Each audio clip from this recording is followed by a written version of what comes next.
Hey, how's it going, everybody? It is Ryan, and you guys are watching Some For All, a place where you guys can watch some My Hero Academia CCG videos for all of you amazing people around the world. And today's video, I'm going to be bringing you guys my version 1 of Kirishima for the My Hero Academia only format. I'm super excited, guys. I want to preface this entire video very quickly by firstly saying thank you so much to all my new subscribers. We're almost at 50 subscribers, so if you're not subscribed, go ahead and click that subscribe button. Go ahead and click that like button. Okay, no, but seriously, I want to preface this video by saying that this is my first time I've ever built a deck in UFS. I have not played Standard. I've watched deck building videos. I've watched some competitive matches on the Jasco YouTube, and I learned about deck building. I've seen how decks play, and this is just what I've come up with. I enjoy building decks in the TCGs that I play, like Yu-Gi-Oh! And Pokemon, and when I play online ones like Hearthstone and Runeterra. Like, I enjoy the deck building process, but I also don't have an ego when it comes to card games or deck building. If somebody always has a better idea, if they have interesting tech, if they have a way that a deck should be played and all that stuff, I'm always all ears. And that's how I'm very much going to be in this game, especially because I've never played the Standard format and this game has been going on for years. So I know that there's hardened veterans, no pun intended, because I'm playing Kirishima. I know that there's going to be a hardened veterans. There's going to be a ton of veterans that know way more about the game, that are going to be way more knowledgeable, and they might have some advice on how this deck should be played, should be built, and I'm all for taking inspiration, and I'm all for improving. So if anybody is watching this video and has any input, any constructive criticism, by all means, I'm all ears. No ego. I just want to have as much fun, and I just want to learn as much about this game. But that being said, nothing in this deck is final. Of course, this is version 1. I'm going to be making a ton of changes. I'll talk about the ratios and stuff like that and how I came up with them. And again, this is my first UFS deck. It'll be fun to see and go back and look at this video later on once I play this game a lot more cards come out. And then I can look back and see if this deck was actually good or if it was actually crappy. But we'll see how things go.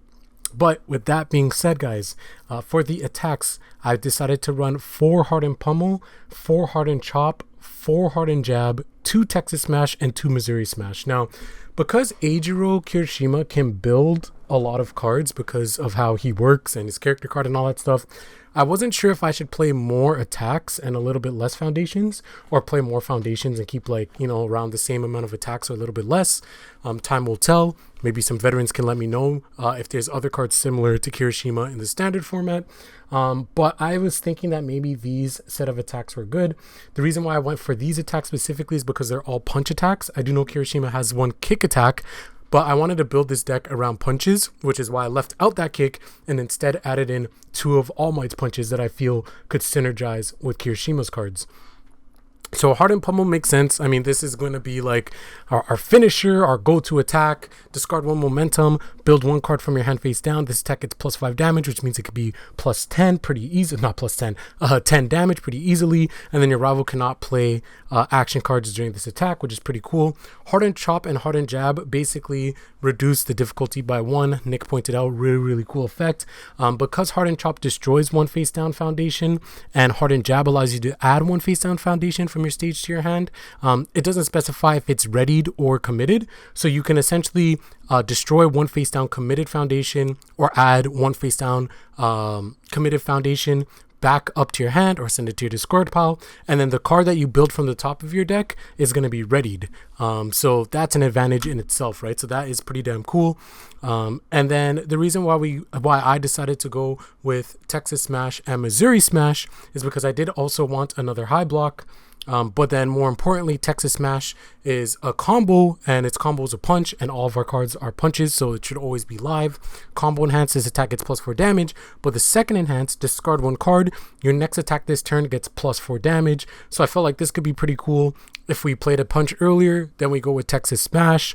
We use it to enhance, discard 1 card. Our next attack, we go with Hardened Pummel. Hardened Pummel, we build 1 card from our hand face down, gets +5 damage. So this becomes 10 damage plus the 4 damage from Texas Smash, making it 14 damage. Then of course we have Harden, and Harden will give it +3, so it'll be 17 damage. And there's other things that we run that give it more damage. So I feel like Harden Pummel could be really strong. Of course it is a mid attack, so it can be blocked by any zone, but hey, they'll have to take half damage, right? And if we can pump it up enough, it should be pretty significant. So I felt like that synergy was pretty cool.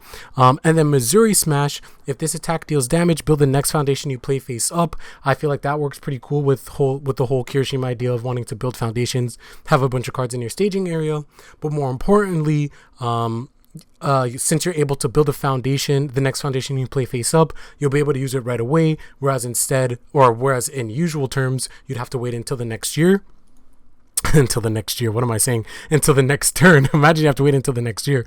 You'd have to wait until the next turn in order to actually use it, because it would have to go down into your staging area after you place it in your card pool, right? So I think that's pretty cool. And then the second enhance is if a punch card has dealt damage this turn, draw a card. And again, we're running all punches, so it'll always be live.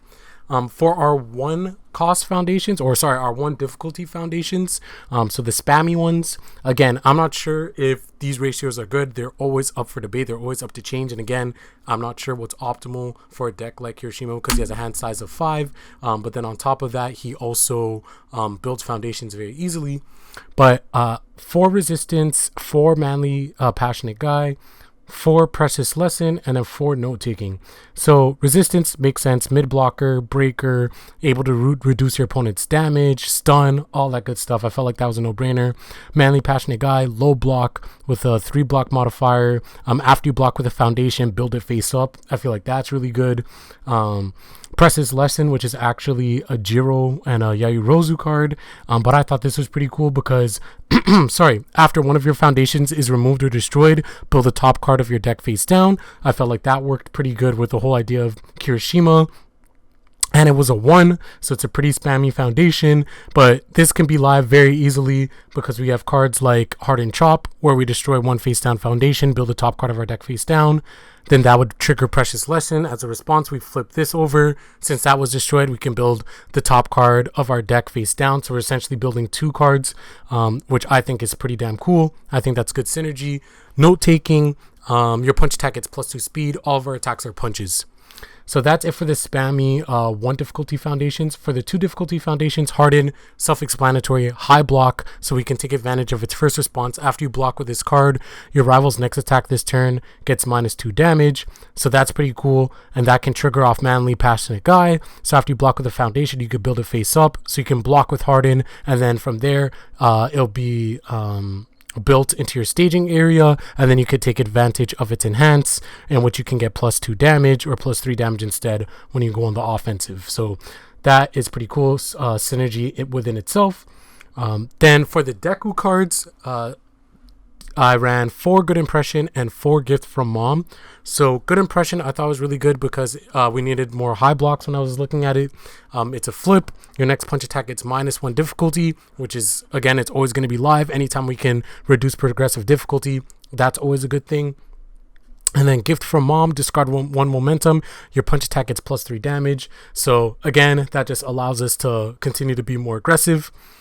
And then lastly, for the 3 difficulty foundations, I was reading and I was learning that you don't want a ton of these because obviously you want to have foundations that you can play, especially on your first 2 turns when you're really just trying to build up your staging area. You don't want it to be cloggy with a bunch of difficulty of 3 foundations.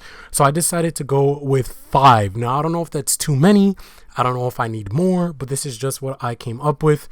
So I only put 1 coordinated effort because this card is really good, but it is unique, which basically means that you can only have 1 of them in your card pool. Sorry, you can only have 1 of them in your staging area. And then because you can only have 1 of them in your staging area, I felt like it would kind of be pointless to have multiple copies of this, essentially, because I wouldn't even be able to have it in my staging area. So what would be the point, right?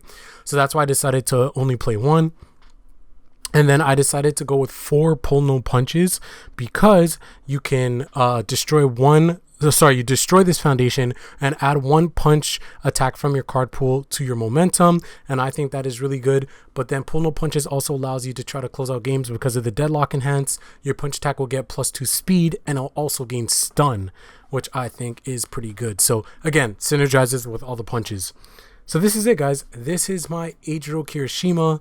Of course, it would need playtesting and all that good stuff, but things can definitely be changed. Assets could be added, action cards could be added. There's still a ton of cards in the first set that we don't know about, so other cards could easily be added, whether it's foundations or attacks, anything like that.